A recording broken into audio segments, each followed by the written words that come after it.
As I sit thinking about all of the things that have been happening in recent days, why it came across my mind, I wonder, was there something in the little booklet that we were using for midweek Lent, Make Me an Instrument of Your Peace, that might speak to us in this time?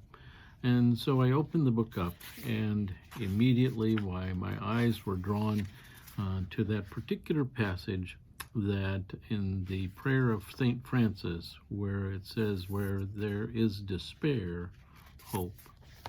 Let me share with you what the writer said about that, Kent Nerburn, as he reflected on that particular passage from St. Francis's prayer. He writes, "Despair is perhaps the greatest of crimes against the human spirit. It cries out that our world is not great enough to overcome the darkness that surrounds our heart.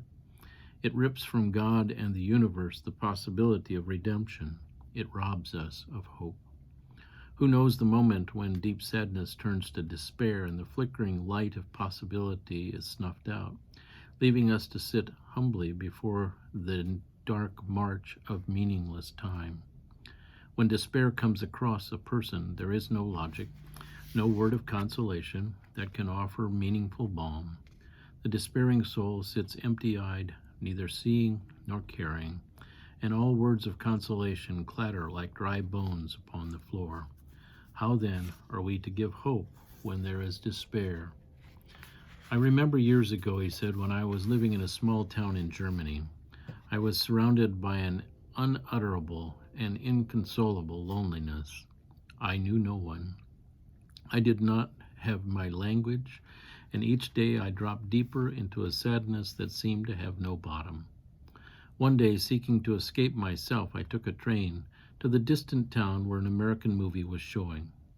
I hoped that hearing my own tongue and seeing images of my own homeland would lighten my spirit. I arrived several hours before the film was to begin, so I sat on a bench on a street corner and watched the town shut down for the evening.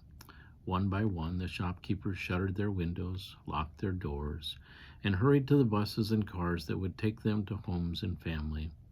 No one gave me so much as a glance as they passed.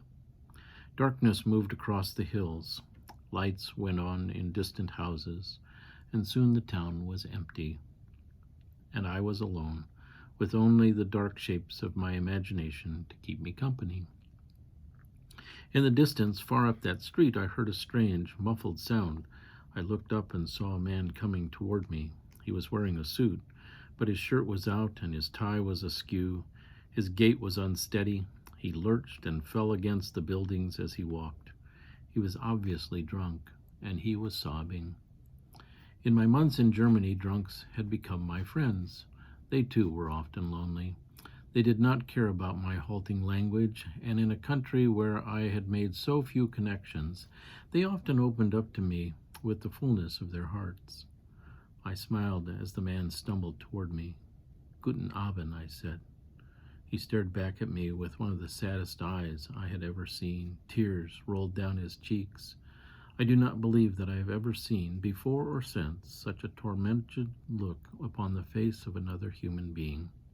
He began sobbing again and buried his face in his hands.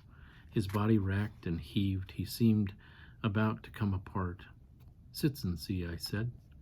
"Danke," he responded, and almost fell to the ground beside me. There in the gloaming we sat, struggling to find a common language with which to communicate. My German was poor but workable. His English was good, but long forgotten. In a clumsy mix of our own two tongues, his story came out. He was a judge, well respected in the community. That morning, a young girl had run in front of his car as he was driving to work.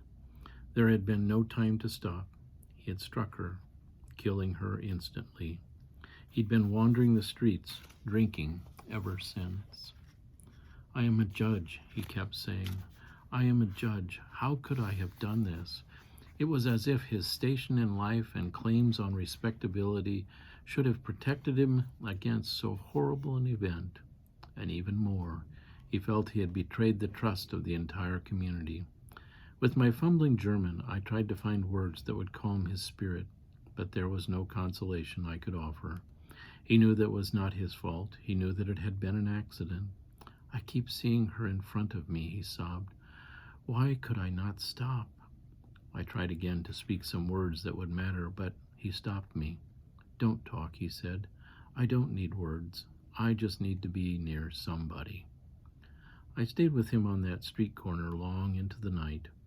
He did not wish to go anywhere, did not wish to talk. Occasionally he would take my hand. Occasionally he would be overcome with deep and heaving sobs. But whenever I tried to leave or allow him the privacy of his own grief, he would say no and grab my hand to make me stay. That night I learned something deep about despair and what it means to offer hope. It is the gift of our presence that the despairing soul needs, no more, no less. When we sit with someone in despair, we are sitting in vigil. We cannot reach their consciousness with ours, nor can we offer consolation that will touch their darkness. Like Jesus in the Garden of Gethsemane, they want only that we should sit and watch with them. Despair is a sickness of the soul. If the despairing soul is to heal, it would do so on its own. The greatest gift we have to offer is our selfless and solitary witness. For when we stand vigil with the despairing spirit, more than anything else, we are denying the emptiness into which the spirit wishes to plunge. By our presence, we are affirming a worth that the spirit does not feel. We are bearing witness to a possibility in which the spirit does not believe. We are defying the darkness. To help another stand against despair, as I tried to do that night, it does not matter what station or stations in life might be, or even if we believe ourselves to be good and a caring human being. The hope we offer is the simple presence of another spirit, less overwhelmed with darkness, that refuses to withdraw its light. This may not seem like hope. It may not seem like anything at all, but against true despair, only a strong and courageous spirit can stand. After all, even the disciples abandoned Jesus at his greatest moment of darkness and doubt. If we're able to stay with someone in their time of darkness and doubt and simply bear witness, we are performing a holy act, and the wounded heart will know.